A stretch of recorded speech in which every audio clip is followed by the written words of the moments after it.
नमस्ते दोस्तों, आप लोग कैसे हैं। आई होप कि आप सब बहुत अच्छे होंगे, शानदार होंगे। दोस्तों रेलवे एएलपी भर्ती 2024 बोर्ड या दोस्तों जोन चेंज करने का लिंक जारी कर दिया गया है। कैसे और कब करना पड़ेगा, कैसे आपको बदलना है दोस्तों जोन, और सबसे इंपॉर्टेंट सवाल, बदलना चाहिए कि नहीं चाहिए। बहुत सारे आप में से बच्चे पूछ रहे थे, सर हमने तो भरा था, वहाँ पर वैकेंसी बढ़ गया अच्छा खासा, क्या हमें बदलना चाहिए कि नहीं बदलना चाहिए, वो आपको जानकारी देंगे।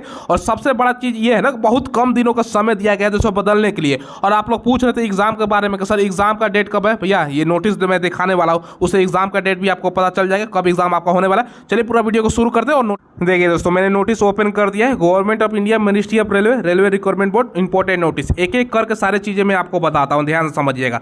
सबसे पहले attention to the candidate of विज्ञापन संख्या 1/2024 एएलपी का निकला हुआ था, जिसमें दोस्तों आपका जो कैंडिडेट का फॉर्म रिजेक्ट किया, स्वीकार किया गया था, उसको स्टेटस मैसेज या ईमेल के माध्यम से बता दिया गया था आपको क्या क्या फोटो सिग्नेचर अपडेट करना है, ये सब चीजें लिखी गई हैं। नीचे आते हैं, 20/1 से आपका फॉर्म स्टार्ट हुआ था, ये सबको जानकारी होगा।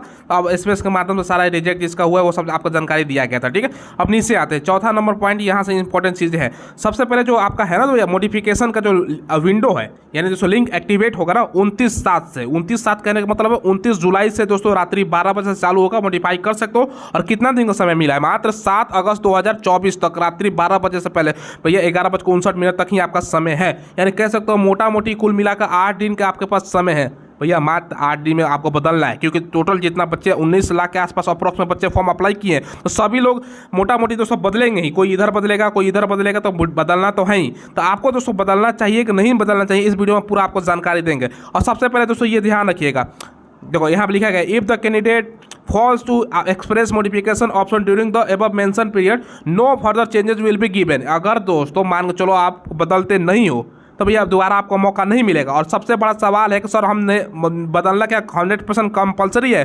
भैया 100% नहीं है। अगर आपको नहीं बदलना है वहाँ पर छोड़ सकते हो, ठीक है। अब चलिए आपको आप बताते हैं दोस्तों बदलना चाहिए कि नहीं बदलना चाहिए, और एग्जाम आपका होगा तो कब होगा, सारा कुछ आगे बताते। अब देखिए दोस्तों, पहले मैं आपको बता दूं, जिन बच्चों को एएलपी का कंप्लीट तैयारी करना है ना, तो उसके लिए किरण इंस्टीट्यूट का शानदार बुक आता है। ये जो देख रहे हो स्टेज 1 और स्टेज 2 दोनों में काम आएगा। टीसीएस के प्रीवियस ईयर क्वेश्चन पर आधारित दोस्तों बुक है। तमाम आपका सॉल्व पेपर मिल जाएगा। 2018 का देखो अलग अलग शिफ्टों में, 2019 का अलग अलग शिफ्टों में ये सॉल्व पेपर है। कुल मिलाकर 56 आपको सेट इसमें प्रोवाइड करवाया गया दोस्तों। ये सारा का सारा जो ट्रेड है ना, उसमें सारा में आपका काम आने वाला है, ठीक है। साथ में दोस्तों किरण इंस्टीट्यूट की तरफ से रेलवे का ऑल एग्जाम में मैथमेटिक्स का सॉल्व पेपर भी आता है, जिसमें 10,000 से ज्यादा ऑब्जेक्टिव क्वेश्चन मिल जाएगा। रेलवे का हर एग्जाम में ये काम आएगा। 1996 से अब तक तमाम एग्जाम में पूछे गए सवाल इसमें मिल जाएगा। और ये रीजनिंग का सॉल्व पेपर है किरण इंस्टीट्यूट का, 8700 प्लस ऑब्जेक्टिव क्वेश्चन, तमाम आपका एग्जाम इसमें कवर हो जाएगा। रेलवे के लिए स्पेशल है। और ये दोस्तों समान ज्ञान का किरण इंस्टीट्यूट का थ्योरी वाला बुक ले लीजिएगा, एनसीईआरटी के न्यूनतम पैटर्न पर आधारित है। तमाम आपका सिलेबस इसमें कवर हो जाएगा। काफी अच्छा शानदार बुक है दोस्तों। और दोस्तों रेलवे का ऑल एग्जाम में ये समान जानकारी और समान विज्ञान का,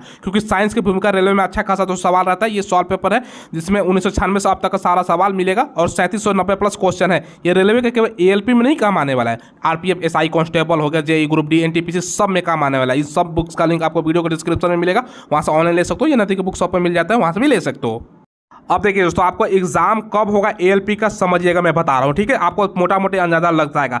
सबसे पहले दोस्तों देखो रेलवे बोर्ड का मंशा, अभी वर्तमान में देखोगे ना दोस्तों, कुछ दिन पहले 3 से 4 दिनों में दोस्तों देखो लगातार ट्रेन एक्सीडेंट का घटना बढ़ा है। जब एक्सीडेंट होता है दोस्तों, दोबारा बहुत सारे लोग घायल होते हैं और बहुत सारे दुखद मृत्यु भी होता है, तो भैया तभी रेलवे मुझे लगता है कि जगता है, नहीं तो सोता रहता है। ऐसा आप लोग भी बताओ, मैं सही बोल रहा हूँ कि नहीं। अभी ट्रेन एक्सीडेंट हाल ही में देखो कहाँ कहाँ हुआ है दोस्तों, तब दोस्तों नोटिस ये लोग निकालते हैं, नहीं तो सोते रहते हैं। ये लोग मतलब नहीं इंतजार करता है भैया रेलवे में एएलपी स्टाफ का कितना कमी है, फटाफट इनको एग्जाम कराना चाहिए और सभी पोस्टों को जल्दी जल्दी भरना चाहिए भैया, ठीक है। अब देखो सबसे पहले रेलवे अभी जागा है दोस्तों।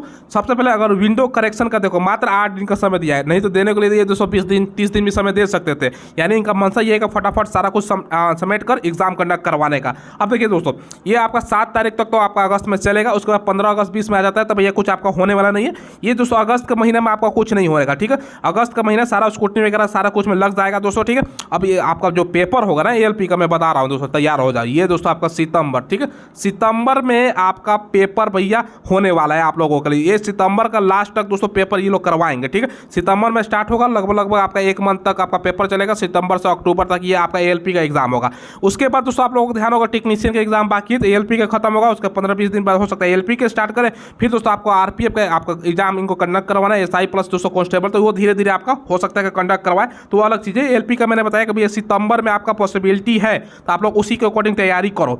और सबसे बड़ा सवाल ये है कि सर हमें जोन बदलना चाहिए कि नहीं बदलना चाहिए। देखो भैया बदलना तो आपको ऊपर है। सबसे पहले दोस्तों आप लोग जोन वाइज वैकेंसी देखो ना, दोस्तों वैकेंसी जो बढ़ के हो गया है, जहाँ पर ज़्यादा हो गया है तो जाहिर से बच्चा का लालच आएगा कि भैया हम वहाँ पर अप्लाई करें। जैसे दोस्तों पहले देखो, ये यहाँ पर मैं वैकेंसी का डाटा दिखा रहा हूँ, बेंगलोर जोन भैया 1576 है। बच्चा अगर यहाँ पर नहीं अप्लाई किया तो जाहिर से लालच आएगा। और मान चलो कोई बेंगलोर में दोस्तों वेस्टर्न रीजन में 101 पोस्ट पर अप्लाई किया, उसको तो 100% बदलना चाहिए।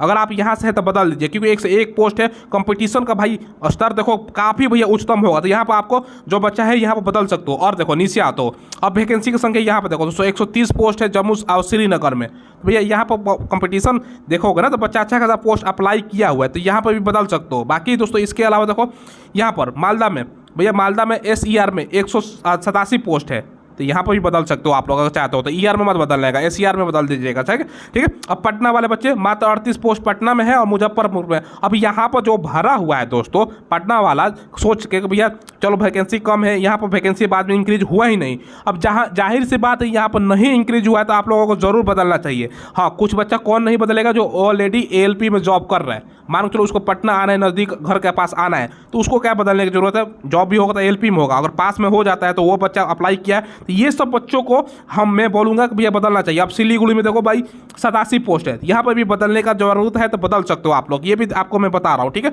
बाकी दोस्तों आप लोगों के मन में सवाल ये भी आ सकता है ना कि सर चलो आप ये तो बता रहे हो बिलासपुर में सबसे ज़्यादा वैकेंसी है और सबसे ज़्यादा बच्चे तो भी फॉर्म अप्लाई किए हैं, जाहिर सी बात है सबसे ज़्यादा वैकेंसी है और बच्चे भी सबसे ज़्यादा अप्लाई किए हैं। आपको देखना क्या है ना, पिछला बार जो वैकेंसी जिसका संख्या कम था 5696 पोस्ट, उसके अकॉर्डिंग वैकेंसी भी ज़्यादा था, लेकिन पर सीट आपको फाइट के अकॉर्डिंग ही देखना है कितना भाई बिलासपुर में बढ़ेगा तो बढ़ेगा। पर सीट फाइट एक्चुअली में जितना होता है उसके अकॉर्डिंग। ये किसी को पता नहीं कि कौन बच्चा कहाँ पर अप्लाई कर रहा है, ये बाद में पता चलेगा नोटिफिकेशन करने के बाद। लेकिन सबसे कम जो बच्चा है, मान के चलो जहाँ वैकेंसी की संख्या कम है 143 है 38 है, वहाँ तो बदल सकते हो ना। और जहाँ ज़्यादा है उसको ज़रूरत नहीं है। देखो सबसे ज़्यादा वाला भी, अब प्लस पॉइंट सबसे ज़्यादा है ना, सबसे ज़्यादा वाला भी नहीं जाना चाहिए, सबसे कम वाला भी नहीं। ऊपर से 2-3 में आप लोग जाना चाहते हो, वैकेंसी जहाँ पड़ा है वहाँ पर जा सकते हो। तो ये चीज़ें आपको मैं बता रहा हूँ विस्तार से। और यहाँ पर आप लोग देख भी सकते हो, जैसे सजेशन के तौर पर अगर हम आपसे मुझसे पूछो तो बेंगलोर भी आप लोगों को चॉइस हो सकता है, अच्छा खासा वैकेंसी है। भुवनेश्वर भी देखो 930 पोस्ट है, यहाँ भी ट्राई कर सकते हो। बिलासपुर में अच्छा खासा बच्चा अप्लाई करेगा तो यहाँ पर इग्नोर कीजिएगा। बाकी दोस्तों 820 वैकेंसी है कोलकाता के ER ईस्टर्न रीजन में, यहाँ पर भी ट्राई कर सकते हो। मालदा में 506 पोस्ट है ER रीजन वाला में, यहाँ पर भी ट्राई कर सकते हो। 1321 पोस्ट आपका हो गया मुंबई में CR रीजन में, तो यहाँ पे भी ट्राई कर सकते हो, ठीक है। प्रयागराज में 802 पोस्ट है, प्रयागराज का कटअप थोड़ा सा ज़्यादा ही रहता है तो यहाँ पर छोड़ सकते हो। 1863 पोस्ट है सिकंदराबाद में, ठीक है, SCR में, तो यहाँ से ट्राई कर सकते हो। बाकी दोस्तों ये चीज़ें मैंने आपको विस्तार से बताई हैं। चलिए दोस्तों फिलहाल बस आपको यही अपडेट देना था। तो आपको करेक्शन विंडो 29 तारीख से चालू हो रहा है और दोस्तों आपका 7 दिनों का समय 8 दिनों का समय बचा हुआ है, तो आप फटाफट कर लीजिएगा करेक्शन, ठीक है। चैनल को आप लोग जरूर सब्सक्राइब कीजिएगा। रेलवे से जुड़ा हुआ पल पल का अपडेट आपको मैं प्रोवाइड करवाता हूँ, साथ में SSC हो गया, डिफेंस, पुलिस, दोनों का हर एक वैकेंसी का अपडेट, जो गवर्नमेंट वैकेंसी निकलती है सबका अपडेट मिलता है हमारे चैनल के माध्यम से। धन्यवाद।